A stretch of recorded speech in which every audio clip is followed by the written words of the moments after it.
प्यारे बच्चों, आप लोगों को आर्य जीनियस एजुकेशन में स्वागत है। मैं आपका रंजन सर। आज हम चैप्टर 2 का कुछ क्वेश्चन, महत्वपूर्ण क्वेश्चन की बात करेंगे, जो कि साइंस का है, प्रकाश का अपवर्तन। ये बिहार बोर्ड 2026 के लिए महत्वपूर्ण क्वेश्चन रहेगा। ये क्वेश्चन लगभग पूछा जाता है हर एक बार। देखते हैं क्या क्या क्वेश्चन है। इसमें पहला क्वेश्चन है, प्रकाश का अपवर्तन क्या है। तो इसको हम समझते हैं।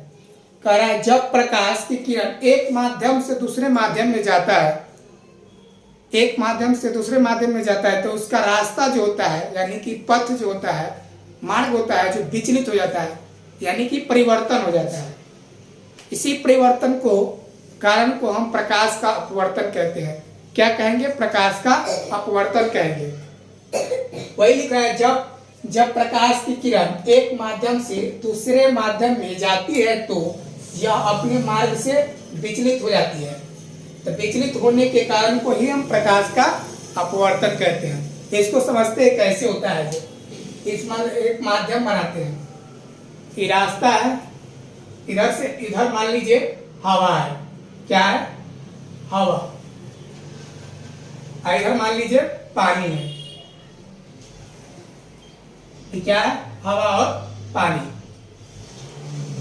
यहाँ पर हम अभिलंब डाल देते हैं। यहाँ पर हवा है, इसको हम बोलेंगे विरल माध्यम है। कौन है?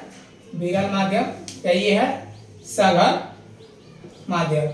जब हम यहाँ पर प्रकाश डालेंगे, जब इसे सीधा प्रकाश डालते हैं, इससे सीधा प्रकाश डालेंगे हम, यहाँ से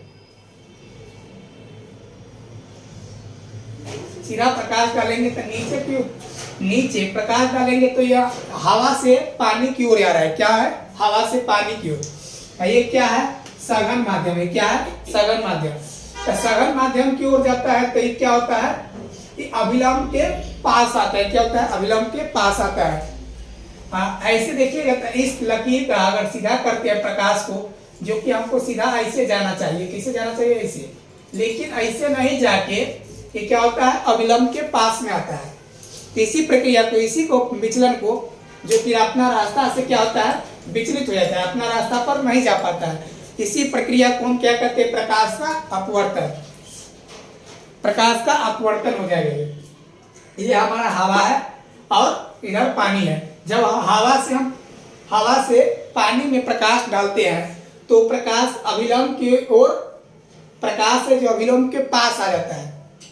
इसको हम दूसरे तरीका से समझेंगे तो मान लीजिए यहाँ पर कांच है। क्या है? दूसरे अति में ये कांच है, ये है सघन माध्यम। और दूसरा मान लीजिए यहाँ पर पानी है, ये है क्या? विरल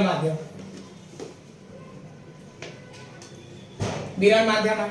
जब हम प्रकाश यहाँ पर डालेंगे या सीधा प्रकाश डालते हैं तो क्या है? सघन माध्यम से विरल माध्यम में जा रहा है। मतलब कि भारी के अति से, जो भारी वाले से हल्का की ओर जा रहा है। क्या जा रहा है? भारी से हल्का की ओर। तो ये अभिलंब से दूर भाग जाएगा। क्या होगा? अभिलंब से दूर भागेगा, या ये सीधा होकर नहीं जाके अभिलंब के पास में आकर दूर भागेगा। जब हम सघन माध्यम से विरल माध्यम में जाता है, जब प्रकाश सघन माध्यम से विरल माध्यम में जाता है तो क्या होता है? अभिलंब से दूर भागता है। ये दोनों प्रक्रिया हो जाता है। एक प्रक्रिया विरल से सघन एवं सघन से विरल।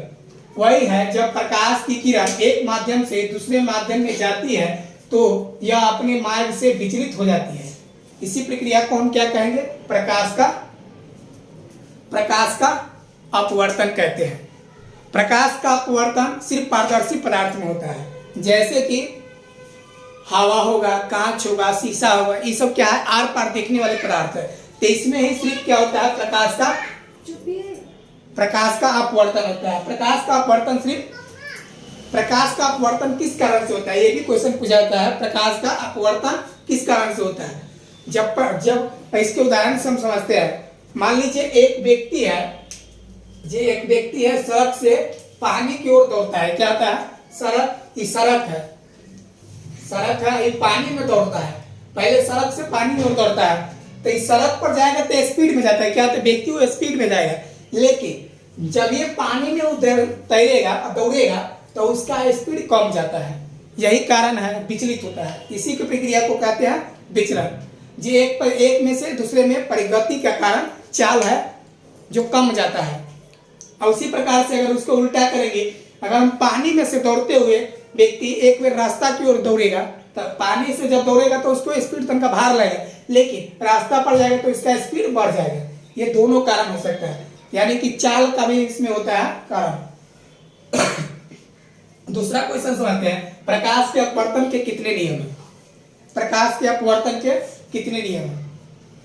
तो प्रकाश के अपवर्तन के दो नियम होता है। इसमें आपतित किरण, परावर्तित किरण तथा आपतन बिंदु पर डाला गया अभिलंब तीनों एक ही तल में होता है। क्या होता है? आपतित किरण, अपवर्तित किरण तथा आपतन बिंदु पर लंब जो डालते हैं तीनों एक ही तल में होता है। जैसे कि देखिए, ये आपतित किरण होगा, परावर्तित होगा, इधर चल जाएगा, तो ये आपतित किरण परावर्तित किरण के जो तीनों एक ही तल में हो जाता है। और आपतन कोण, यहाँ पर आपतन कोण और परावर्तन कोण साइन आई होगा, ये साइन आर होगा। इसके ऊपर में साइन आई हो जाता है और साइन नीचे आर हो जाता है। इसी दूसरा नियम है आपतन कोण। क्या है? आपतन कोण की जाया, जाया की वह कहता है, कोण को कहते हैं साइन आई हो गया तो जाया हो गया। क्या? आपतन कोण की जाया तथा अपवर्तन कोण की जाया का अनुपात एक नियतांक होता है। इसको स्नेल के नियम भी कहते हैं। स्नेल के नियम बराबर हो जाता है साइन आई, क्या होता है स्नेल के नियम? ऊपर हम लिख के दिखाते हैं, साइन आई बटे साइन आर। ये हमारा स्नेल के नियम भी होता है। इसी को हम बोलते हैं नियतांक। बट्टे के हैं नियतांक, एक दूसरे से क्या होता है? बट्टे में अनुपात का नियतांक होता है। यानी कि प्रकाश के अपवर्तन के दो नियम हैं, आपतित किरण, अपवर्तित किरण तथा आपतन बिंदु पर डाला गया विलंब तीनों एक ही तल में होता है। और आपतन कोण की जाया तथा अपवर्तन कोण की जाया का अनुपात एक नियतांक होता है, यानी कि साइन आई बट्टे साइन आर होता है। इसी को हम स्नेल के नियम भी कहते हैं। ये दो क्वेश्चन हो गया। इसके अलावा जो क्वेश्चन होगा हम देखते हैं। तब तक इसको आप लोग स्क्रीनशॉट लेना चाहते तो ले लीजिएगा।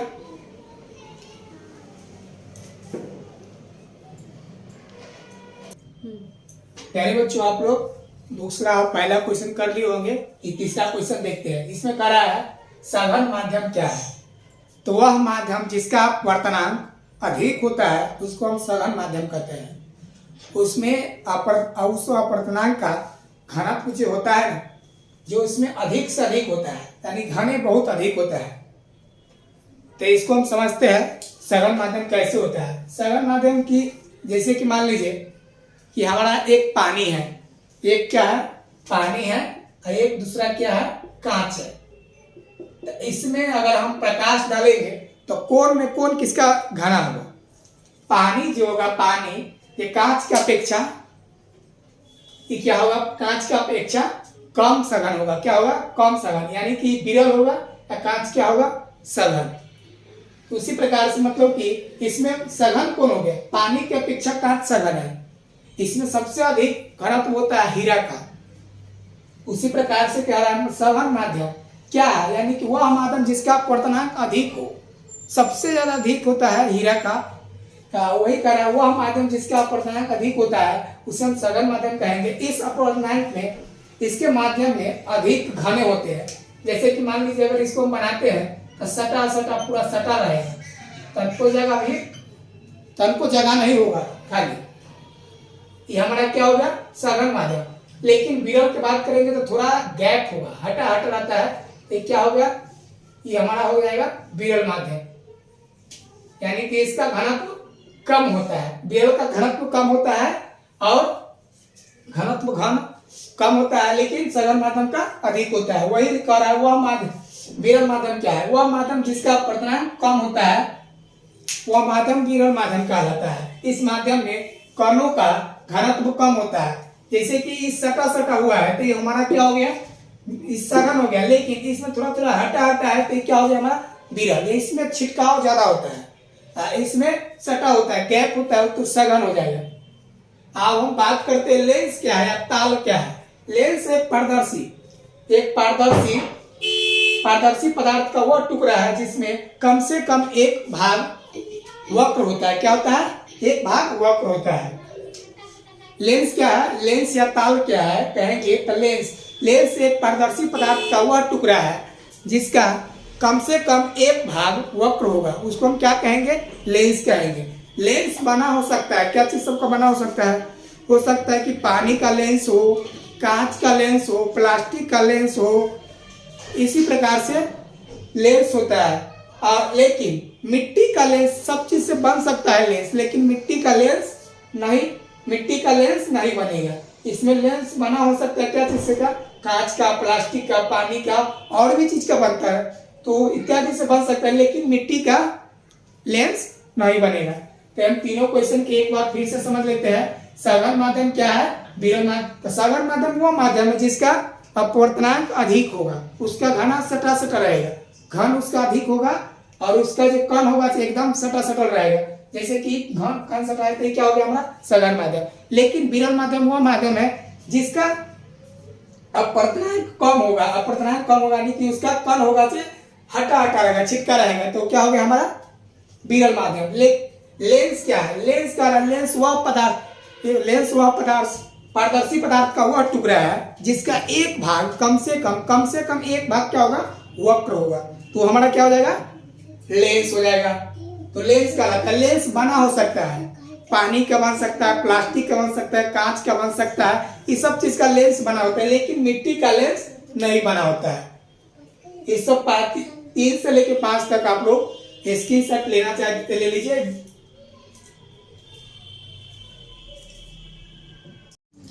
प्यारे बच्चों, आप लोग 5 क्वेश्चन तक कर लिए होंगे। अब हम छठा क्वेश्चन देखते हैं। छठा क्वेश्चन कह रहा है किरण पुंज क्या है? किरण पुंज क्या है और यह कितने प्रकार के होते हैं? तो अगर प्रकाश के किरणों के समूह को हम किरण पुंज कहते हैं। कैसे कहेंगे? प्रकाश के किरणों के समूह को हम प्रकाश का किरण पुंज हम कहते हैं। प्रकाश के किरण पुंज 3 प्रकार के होता है: अपसारी किरण पुंज, अभिसारी किरण पुंज और समांतर किरण पुंज। इसमें कह रहा है प्रकाश के किरणों के समूह को हम प्रकाश के किरण पुंज कहते हैं। अब यह 3 प्रकार के होता है: अभिसारी किरण पुंज, अपसारी किरण पुंज और समांतर किरण पुंज। पहले कह रहा अपसारी किरण पुंज क्या है? तो अपसारी किरण पुंज इसमें किरण एक बिंदु से निकलकर फैलती चली जाती है। कहने का अर्थ हुआ है, मान लेते हैं हम यहाँ पर प्रकाश यहाँ से एक बिंदु से निकलकर फैलती चली जाती है, ये हमारा क्या होगा? ऐसे फैलती चली जाएगी तो वो क्या हो जाएगा हमारा? प्रकाश के मतलब अपसारी किरण पुंज। ये हमारा क्या है? एक बिंदु से निकलकर प्रकाश के किरणें फैलती चली जाती है, उसे हम क्या कहेंगे? अपसारी किरण पुंज कहेंगे। ये क्या हो जाएगा? अपसारी किरण पुंज। ये क्या होगा? अपसारी किरण पुंज। दूसरा कह रहा है अभिसारी किरण पुंज क्या है? इसमें किरण एक ही बिंदु से निकलकर मतलब इसमें किरण एक ही बिंदु पर आकर मिलती है। जो भी प्रकाश के किरणें हो गए जो एक बिंदु पर आकर मिलती है, जैसे कि मान लीजिए ये हमारा बिंदु है, यहाँ पर प्रकाश की किरण आकर मिलेगी, इसी पर आकर मिलेगा।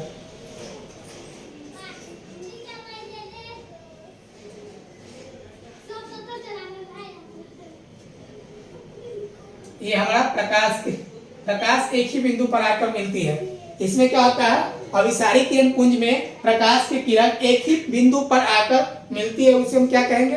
प्रकाश का अभिसारी किरण पुंज। ये क्या हो जाएगा हमारा? अभिसारी किरण पुंज। अभिसारी किरण पुंज।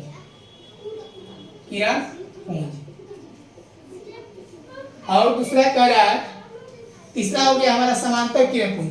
इसमें किरण एक दूसरे से समांतर होता है। इसमें किरण क्या होता है? एक दूसरे से समांतर होता है, तो ये हमारा क्या होगा? समांतर किरण पुंज। ये क्या हो जाएगा हमारा? समांतर किरण पुंज।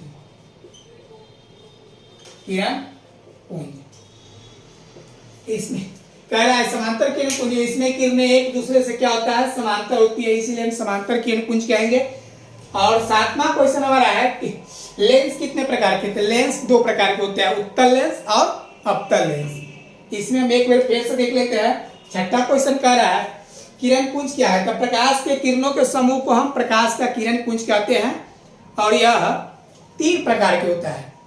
अपसारी किरण पुंज, इसमें से किरण एक बिंदु से निकलकर फैलती चली जाएगी, उसको हम बोलेंगे अपसारी किरण पुंज। और दूसरा कहता है अभिसारी किरण पुंज, इसमें किरण प्रकाश का किरण होता है जो एक ही बिंदु पर आकर चारों तरफ से आकर मिलती है, उसे हम क्या कहेंगे?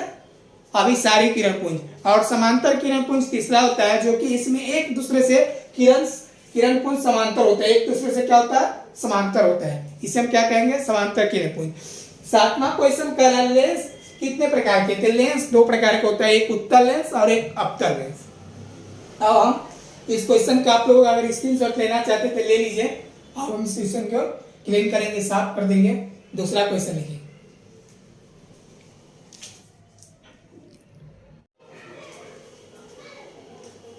प्यारे बच्चों, आप लोग 7वां क्वेश्चन तक कर चुके होंगे। अब 8वां क्वेश्चन देखते हैं। 8वां क्वेश्चन कहता है उत्तल लेंस क्या है? उत्तल लेंस एक ऐसा लेंस होता है जिसका बीच का भाग मोटा तथा दोनों किनारों का भाग पतला होता है। क्या होता है? उत्तल लेंस ऐसा लेंस होता है जिसका बीच का भाग मोटा तथा दोनों किनारों का भाग पतला होता है। उत्तल लेंस एक ऐसा लेंस होता है जिसमें बीच का भाग मोटा तथा दोनों किनारों का भाग पतला होता है। जैसे कि हम समझते हैं,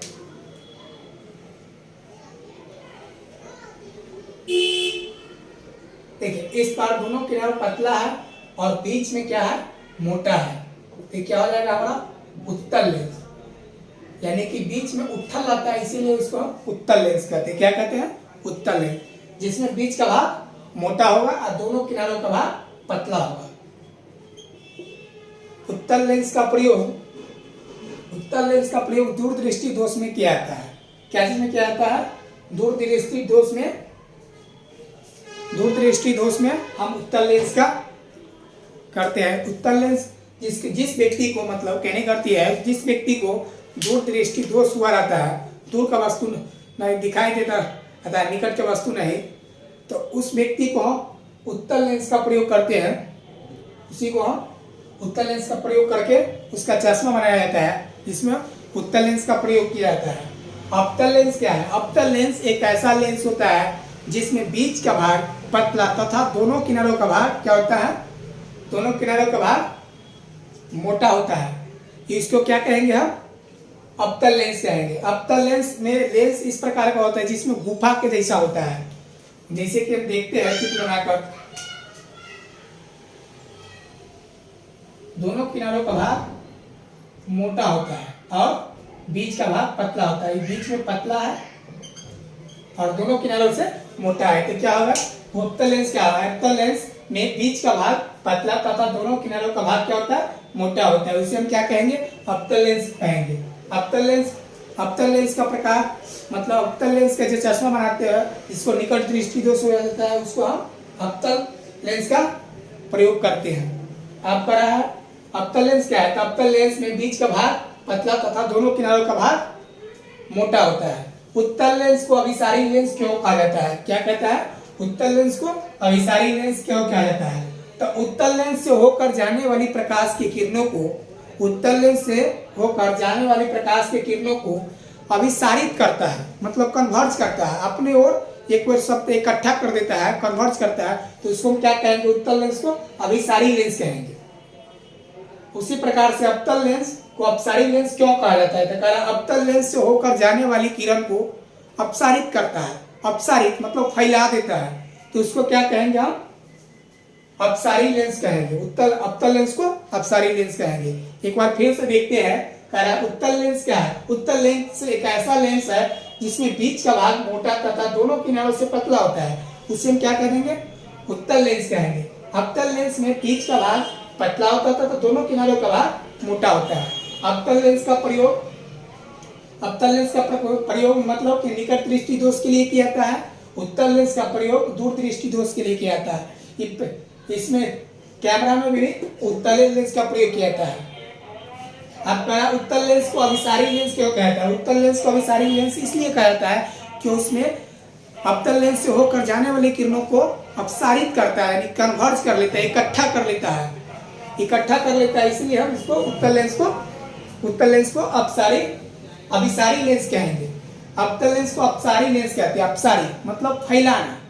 अवतल लेंस को अपसारी लेंस क्यों कहता है? क्योंकि अवतल लेंस से होकर जाने वाली किरण जो होती है उस किरण को फैला देता है, अपसारित करती है। क्या करता है? अपसारित मतलब फैला देता है, इसीलिए हम कहते हैं अवतल लेंस को अपसारी लेंस कहते हैं। अवतल लेंस को अपसारी लेंस कहेंगे। आप लोग इस पे पूरा चारों क्वेश्चन जो 8 से लेके 11 तक के टोटल क्वेश्चन के स्क्रीनशॉट लेना चाहते थे ले लीजिए, उसके बाद हम क्लिक कर देंगे।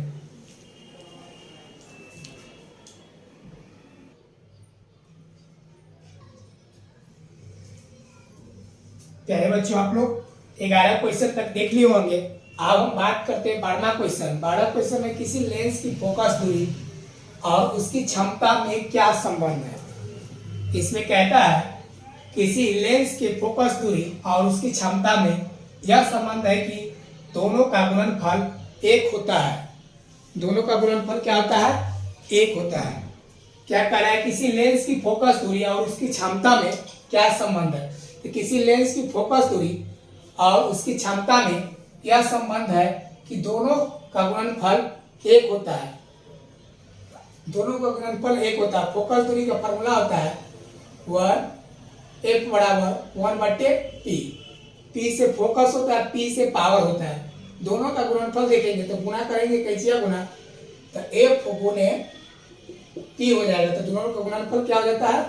1 होता है। यही कह रहा है कि किसी लेंस की फोकस दूरी और उसकी क्षमता में क्या संबंध है? तो किसी लेंस के फोकस दूरी और क्षमता में क्या संबंध है? दोनों के क्षमता में यह संबंध है कि दोनों का गुणनफल 1 होता है। क्या होता है? दोनों का गुणनफल 1 होता है। उसके बाद कह रहा है 13 नंबर क्वेश्चन, लेंस की क्षमता क्या है? लेंस की क्षमता क्या है?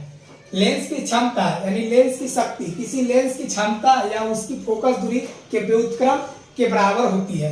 क्या होता है? लेंस की क्षमता उसकी फोकस दूरी के व्युत्क्रम के बराबर होते हैं। फोकस दूरी के व्युत्क्रम के बराबर होते हैं। क्षमता बराबर होता है p बराबर 1/f, p बराबर 1/f।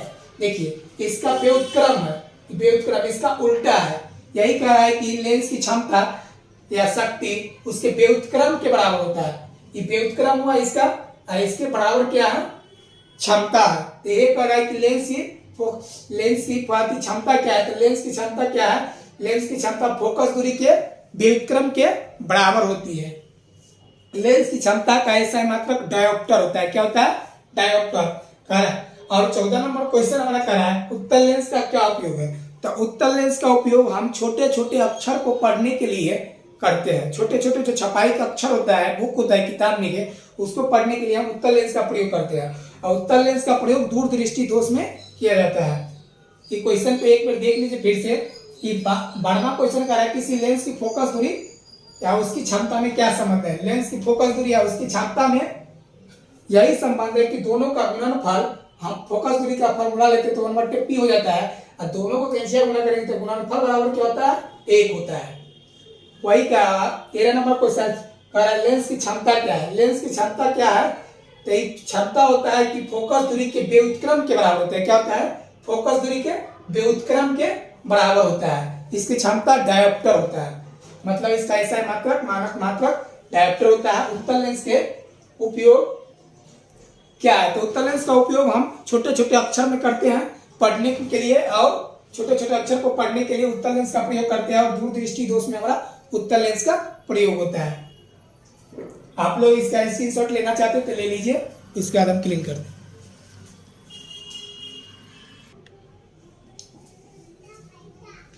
प्यारे बच्चों, अब हम 15 नंबर क्वेश्चन को देखेंगे। 15 नंबर क्वेश्चन कहता है अवतल लेंस के उपयोग क्या है? तो अवतल लेंस के निम्नलिखित उपयोग है। इसको हम जो भी प्रकाशीय यंत्र होता है जिससे प्रकाश उत्सर्जित होता है उसमें हम अवतल लेंस का प्रयोग करते हैं। कौन सा लेंस का प्रयोग करते हैं?